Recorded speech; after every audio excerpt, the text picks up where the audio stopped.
My name is Renee Smith. I started teaching at 16 as a dance instructor.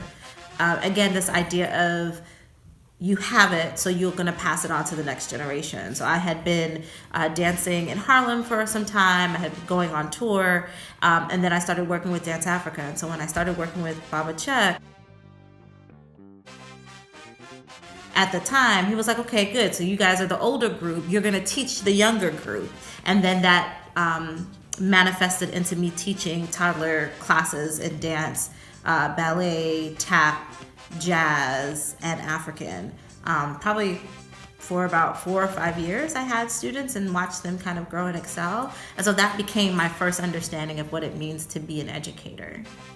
I think I had some really great experiences as a student. I think that one of the things that I learned earlier on in life is to really trust my learning style, and that it was important for me to communicate that to those who were teaching me. I think now in my older age, I'm able to really identify which different things I learn, kinesthetically versus things that I have to see visually versus things that I have to hear audibly in order to catch.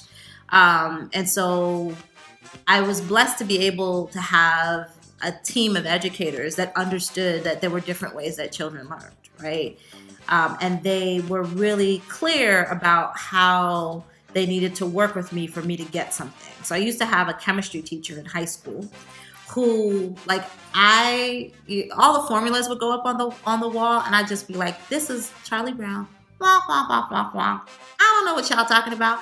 I don't know why you're trying to teach me this. This is not making sense." And on top of that, he was an older gentleman that had a very heavy accent, and I believe he was from St. Lucia. So we were combating a lot of things when we were learning from him.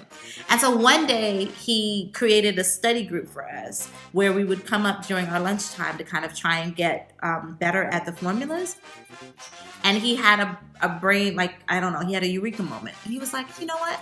Let me start teaching you guys about all of these chemistry things, and let's talk about the human body, and let's talk about how you find it in your foods. And can I tell you, I became an A student in chemistry because he was creative enough to think about, well, maybe, the lines and the dots and the double lines and the formula stuff doesn't really work for them. But if I think about how they apply this in their lives, they may be able to get it.